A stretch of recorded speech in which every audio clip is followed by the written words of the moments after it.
Issue 2, gun ban blowback. Gabby Giffords deserves a vote. The families of Newtown deserve a vote.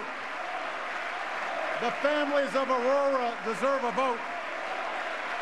The families of Oak Creek and Tucson and Blacksburg and the countless other communities ripped open by gun violence, they deserve a simple vote. In his State of the Union address, President Obama made an impassioned plea for gun control. They deserve... This was backed up by a White House task force headed by Vice President Joe Biden. I travel all around the country. Biden's goal was to pressure Congress to vote yes or no on full gun control legislation. This includes Senator Dianne Feinstein's proposed ban on 157 models of assault-style weapons. Using the most this week, Senate Majority Leader Harry Reid stripped Feinstein's gun ban from the bill for strategic reasons, so that the Senate will take it up next month. To vote or change. The pared-down legislation focuses on school safety and gun trafficking. At New York City Hall, Mayor Michael Bloomberg, who heads Mayors Against Illegal Guns, implored Congress to bring back the assault weapons ban as an amendment to the stripped-down legislation. The only question is whether Congress will have the courage to do the right thing, or whether they will allow more innocent people, including innocent children, to be gunned down. The mayor was flanked by Vice President Joe Biden, who reminded the audience that Congress had passed a ban on assault weapons in 1994 and could do so again. The Vice President also turned to a mother of one of the school teachers killed in the Newtown, Connecticut massacre. You know, it's time for the political establishment to show the courage your daughter showed. It must be awful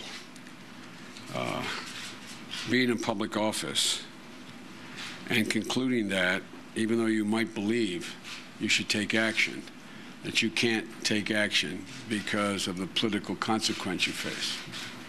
What a heck of a way to make a living. I mean it sincerely. What a heck of a way to have to act. Question: what made Harry Reid decide to drop Dianne Feinstein's assault weapon ban from the gun control bill? You following me? Yes, he never intended to have it in there. I don't understand why everyone's interpreting this as a big shocking development. From the very beginning, Majority Leader Reid said that he wasn't committed to putting this in the bill because he knew it had no chance of passing in the House. It's with it in the bill. Correct. If he took it out the bill, then it would have a chance to pass. It could sink the whole bill. Well, it could sink the whole bill, which has other elements. So he took it out. There's only so far he never intended to. I want to know what Harry Reid's intention was, to get the bill passed, right? To get a gun violence bill passed. Correct. Didn't necessarily have to have the assault weapon ban or the gun magazine limits in it. Which was Feinstein's content. That's right. So he says, I'm going to get rid of that, because if that's in there, it will kill the bill. Well, there's other reasons, too, that are... He wanted the passage of the bill. Well, that's not really what's going on here.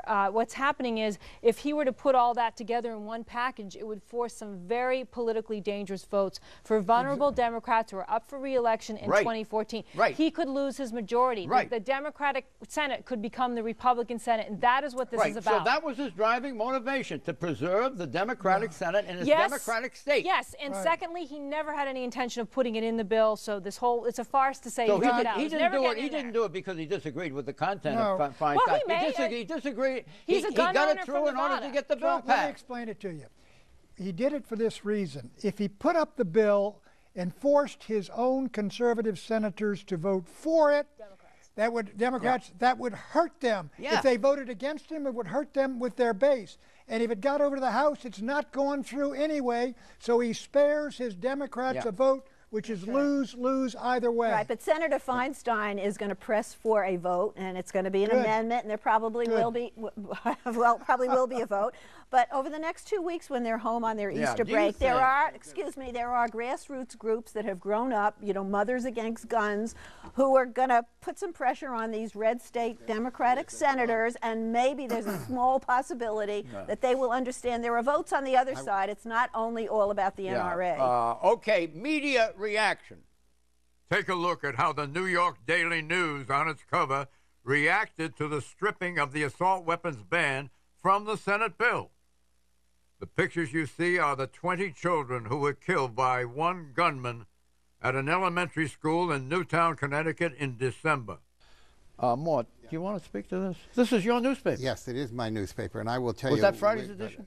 Yes, we got more reaction to that story, both in New York City and its environs, and nationally, than of any front page we've had in several years. It had just a huge effect, and I think there is a lot of resentment in the country that this bill has been denuded of that one thing that Harry Reid took out. Explain the cover. Explain the cover.